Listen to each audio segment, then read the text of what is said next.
Well, I've been involved with haunted houses for many years. We did the Jazzland Psycho Swamp. First year Jazzland was open, and we've been involved with the Scream Factory Haunted House for 6 years now in Covington.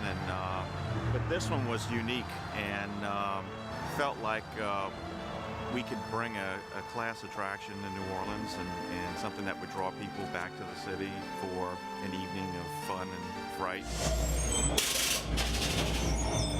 When I bought it, this place was completely gutted, and it was creepy just to walk around the outside of the property. And then the first time I had an opportunity to get inside the building and see it for what it really was, what was left after it was completely gutted, it was just a very scary experience as it was.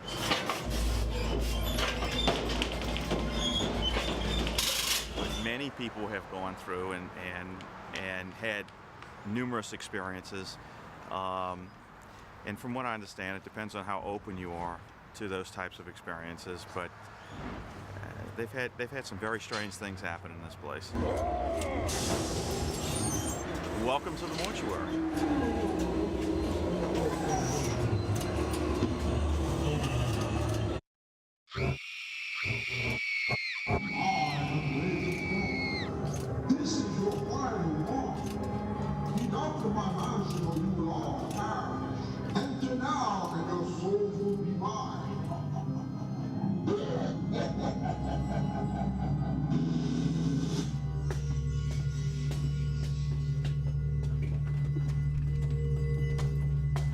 We have found that here on the third floor, where there's no attraction that takes place, the entities during the event seem to congregate up here on this floor, of course because it's more quiet. There is, however, a teenager that's about 17 years old, a male ghost, that runs back and forth on the floors downstairs during the haunted attraction. So a lot of people don't even realize that a real ghost is running among them.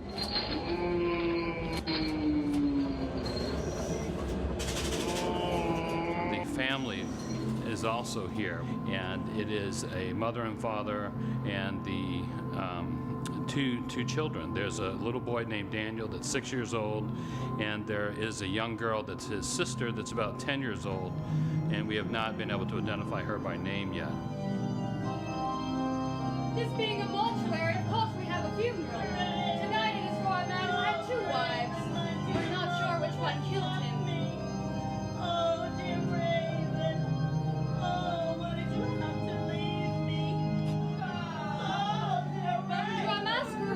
Here we have antiquities from all over the world and death masks from every continent.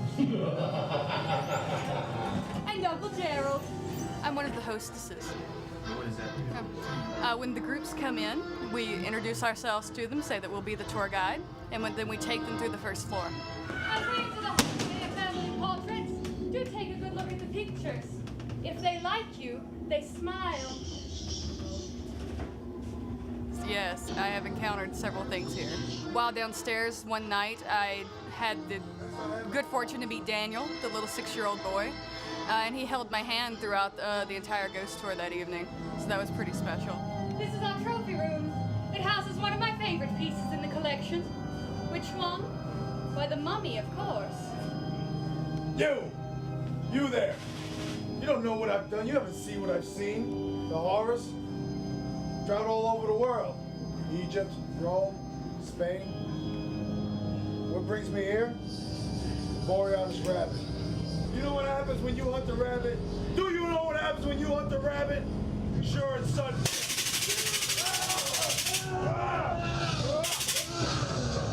Run, save yourself! The rabbit is hunted around the world for numerous different types of things, killing, slaughtering, mostly after the people that hunt trophies and plaques and artifacts. And he's unstoppable. It's great. It's my first year ever working in a truly haunted house.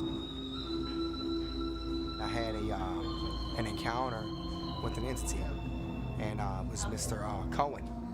And it was right over here in the room back here by the Knights. And he followed me around for a few hours, and really strong force, a lot of power behind it. And I never really believed before, but now it's real. Mr. Cohen, who is buried next door, appears here and paces back and forth upstairs because he really demands respect, I believe, for the building, for the cemetery next door, and he really comes out and walks around, you know, when people are upstairs especially, and he actually has a white dress shirt on and dark pants.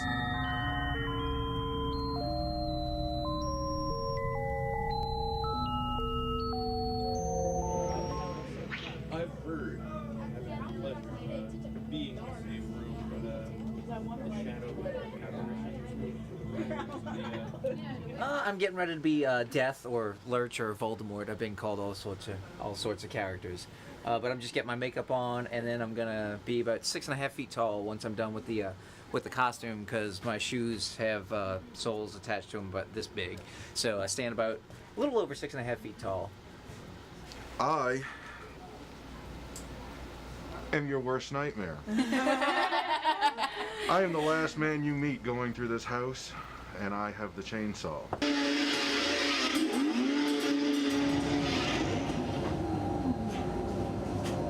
My role is to basically start throwing the first real scares into people when they get down here.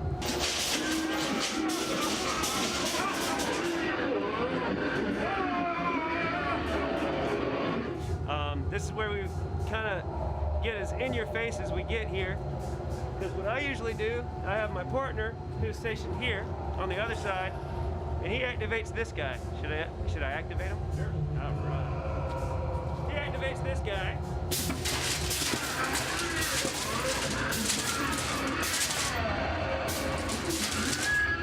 And he sees getting discombobulated on the table, and people are staring at him. I whip out from over here and do a nice little swing with the cleaver to try to get the first jump out of everyone. They say if you look in the mirror, you may see your future. Behind this mirror is my face there, and I make the mirror come back to life, and then I also have a part where I push this and makes the wedding chapel, the skeletons move.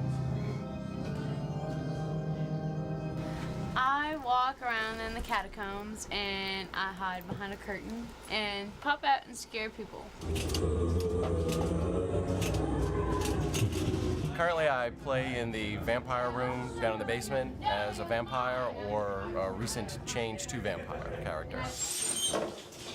Kind of Clockwork the Ripper or Jack the Orange. A mix of the two. Trying something different out tonight.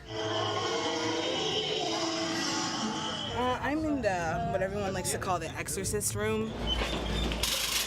There's like a shaking bed, and there's a mechanical mannequin of a girl who was in The Exorcist, and I'm in there. Gonna get a lawsuit tonight. I kind of sit in the corner and stay really still and wait for people to come down the hall, and then that's when I get to scare them. This is the first time I've ever worked in a haunted house, so it's really cool to be able to be a part of something that scares the crap out of people. This character is actually from the movie The Ring, and she jerks around and moves and just scares people to death. What a face, huh? You know, the amazing thing about the Haunted Mortuary is that the construction here began right after July 2nd, and the property was totally gutted, and there was nothing in here. So Jeff and his troops came in and worked around the clock 7 days a week to get it to where it is today. Now, this area is very cool because these are actually like bladders that blow up with air, and when people come through here, they are smashed together and don't know where they are or what to do or where to go. So we found that some people start to crawl out of here just to have a direction on how to get out. This is kind of an interesting room. Of course, we have bodies in body bags. And when the people come through here, I mean, you can actually feel the weight of these things, feel like real people. So as they walk through and around,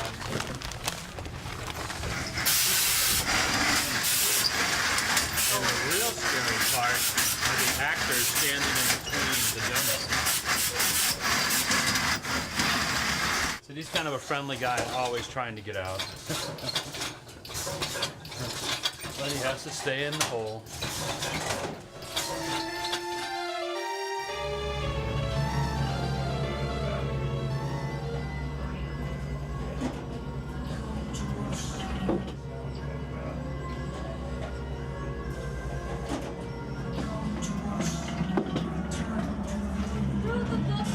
Well, I've had several experiences.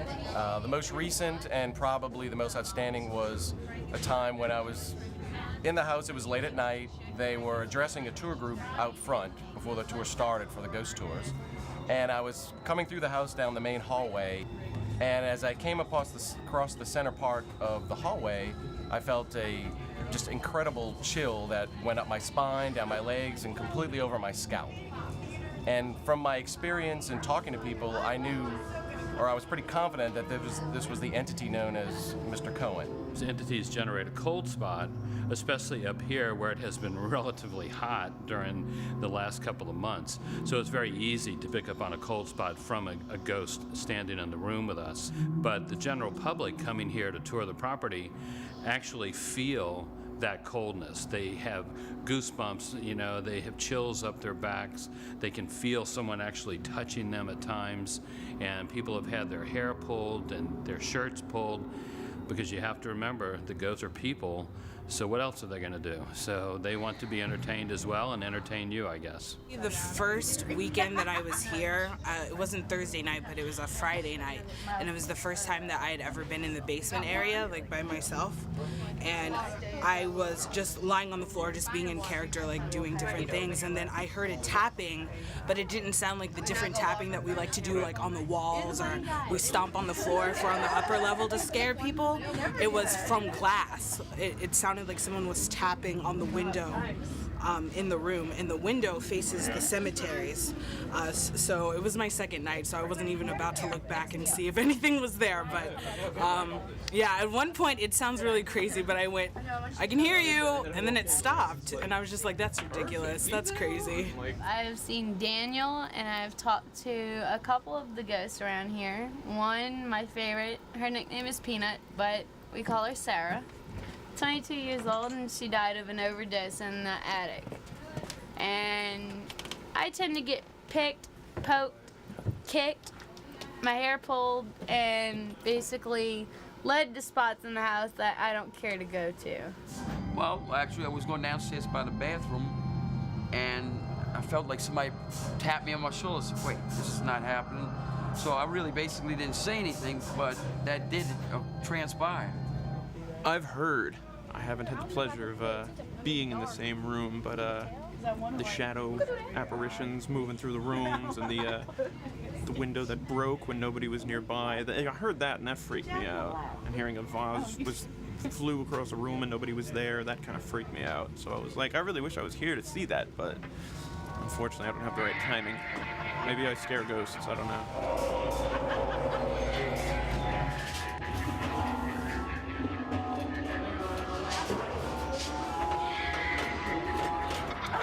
I guess the best part would be like experimenting with different ways to creep people out, because people always react in different ways.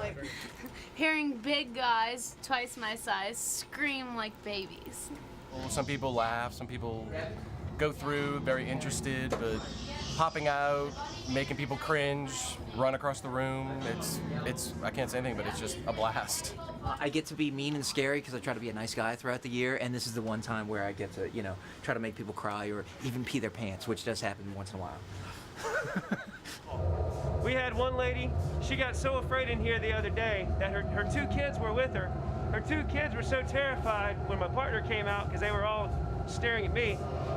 They became so afraid they knocked their mother down up against the wall, and then they left her all by herself. Getting to just scare people for a living it's kind of a fun thing to say. You get to do, to just walk around and try to get that shock value out of people. That really helps you want to wake up in the morning and think, like, how can I make somebody shiver in fear tonight?